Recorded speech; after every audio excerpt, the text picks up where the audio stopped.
কেন বৈধ তালিকায় নাম আসেনি আনিচুর রহমান খোকার? হাফিজের বিরুদ্ধে নিয়োগ বাণিজ্যের অভিযোগে মহেশপুর থানায় অভিযোগ। আসসালামু আলাইকুম প্রিয় দর্শক, আপনাদের সাথে আছে আমি শাম্মী আক্তার। এতক্ষণ দেখলেন সংবাদ শিরোনাম, এবার থাকছে বিস্তারিত। কেন বৈধ তালিকায় নাম আসেনি উপজেলা চেয়ারম্যান পদপ্রার্থী আনিচুর রহমান খোকার, তা জানালেন প্রার্থী নিজে। সকল কর্মী সমর্থকদের ধৈর্য ধরার আহ্বান। সুলতান আল এনামের ভিডিও চিত্রে দেখুন বিস্তারিত। আসসালামু আলাইকুম।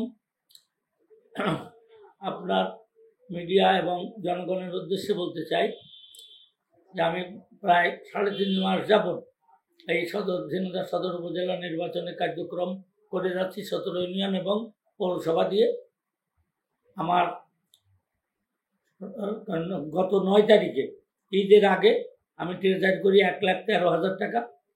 পরবর্তীতে যখন সাবমিশন ছিল মনোনয়নপত্র জমা দেওয়া, এখন নতুন সিস্টেম হয়েছে যে অনলাইনে না যেয়ে হার্ড কপি নেবে না। তখন আমরা অনলাইনে দিতে গেলাম, শেষ মুহূর্তে যে 10 মিনিট 15 মিনিট আগের থেকে সার্ভার নষ্ট হয়ে গেল, তারপরে বিদ্যুৎ চলে গেল। তখন করতে করতে 4টে বেজে গেল, জাতীয়ভাবে সার্ভার বন্ধ হয়ে গেল। তখন আমরা যখন দিতে পারলাম না, তখন দিলাম কতটুকু, 3টে পেপার ঢোকাতে হবে। একটা 100% গেল, আরেকটায় 100% গেল, আরেকটায় 75% গেল। 25% যে বাদ থাকলো সেটা হলফনামা। তারপরে আমরা জেলা ইলেকশন কমিশনার এবং থানা কমিশনার দুজনের সাথে আলাপ করলাম, জেনে দেয়। তো ওনারা বললেন যে এটা তো আমাদের কিছু করা নেই, আপনারা ইমেল করে জরুরি আজকের তারিখের মধ্যে আপনারা প্রধান নির্বাচন কমিশনারকে জানান। তখন আমি প্রধান নির্বাচন কমিশনার এবং 4 বিভাগীয় প্রধান কমিশনার তাদের কাছে ইমেল করলাম। ডিসি, জেলা ইলেকশন অফিসার এবং থানা ইলেকশন অফিসার সমস্ত জায়গায় ইমেল করে দিলাম।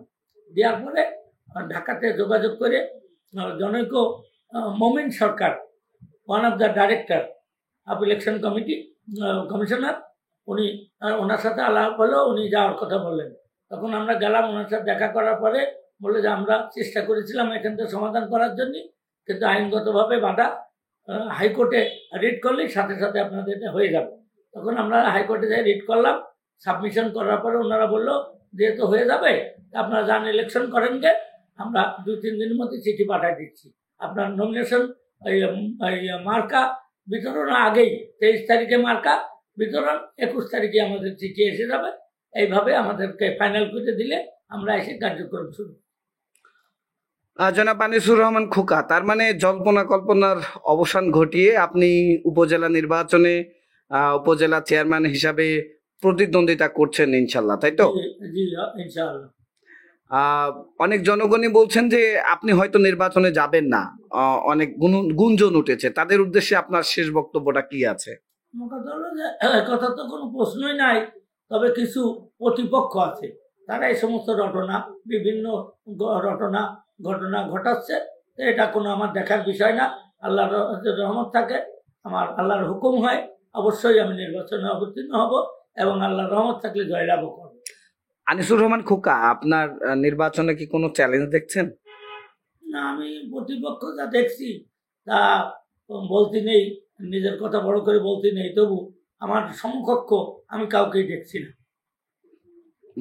আপনার জয়ের ব্যাপারে আপনি আশাবাদী কিনা? আলহামদুলিল্লাহ, জয়, বিপুল ভোটে আমার জয় হবে। উৎসাহ, উদ্দীপনা, তারা স্বইচ্ছায় যেভাবে ঝাঁপিয়ে পড়েছে তাতে বোঝা যায় একটা ফ্লো উঠে গেছে। এই ফ্লোটা আল্লাহর রহমত শেষ পর্যন্ত ধরে রাখার চেষ্টা করব। ঝিনাইদহের মহেশপুরে নিয়োগ বাণিজ্যের অভিযোগে এক ভুক্তভোগীর থানায় অভিযোগ। বাবলু মিয়ার প্রতিবেদনে দেখুন বিস্তারিত। সরজমিনে খোঁজ খবর নিয়ে জানা যায়, কোটচাঁদপুর উপজেলার রেজিস্ট্রি অফিস পাড়ার মোসাম্মদ শিলা খাতুন স্বামী মোহাম্মদ আহসান হাবিব কোটচাঁদপুর রেজিস্ট্রি অফিসের কম্পিউটার অপারেটর পদে চাকরি দেওয়ার কথা বলে মহেশপুর উপজেলার মোহাম্মদ হাফিজুর রহমান পিতা মোহাম্মদ আব্দুল হক গ্রাম পূর্ণন্দপুর মূলডাঙ্গাপাড়া চাকরি দেওয়ার কথা বলে 1 লক্ষ টাকা লাগবে বলে জানান হাফিজুর। ভুক্তভোগী শিলা খাতুনকে বলেন টাকা কম লাগতো, কিন্তু কোটচাঁদপুরের হুমায়ুন কবির লতার জন্য বেশি টাকা দিতে হচ্ছে, তবে আমি দেখছি আপনি 80,000 টাকা দিবেন। টাকা ও সিভি কোটচাঁদপুরের বুলবুলের নিকট দিতে বলেন। হাফিজুর। ভুক্তভোগী শিলা খাতুন বুলবুলকে চেনেন না বলে জানান হাফিজুর শিলা খাতুনকে 50,000 টাকা নিয়ে মহেশপুর আসতে বলেন। শিলা খাতুন মহেশপুর বাজারের কলেজ বাস স্ট্যান্ডে গিয়ে নগদ 50,000 টাকা হাফিজুরের হাতে দেন। 1 সপ্তাহের মধ্যে চাকরি হয়ে যাবে বলে জানান হাফিজুর। এ বিষয়ে কোটচাঁদপুরের বুলবুলের নিকট জানতে চাইলে তিনি জানান, আমি এ বিষয়ে কিছু জানি না। হুমায়ুন কবির লতার নিকট জানতে চাইলে তিনি জানান, আমি এ বিষয়ে কিছুই জানি না। হাফিজুরের নিকট জানতে তার ব্যবহারকৃত মুঠো ফোন দিয়ে তার বিরুদ্ধে আনিত অভিযোগের বিষয় জানতে চাইলে তিনি জানান, আমি শিলা নামে কাউকে চিনি না এবং 50,000 টাকা নেইনি। অভিযোগের বিষয় থানা ভারপ্রাপ্ত কর্মকর্তা মোহাম্মদ মাহবুবুর রহমানের নিকট জানতে চাইলে তিনি জানান, অভিযোগ পেয়েছি, তদন্ত করে ব্যবস্থা গ্রহণ করা হবে।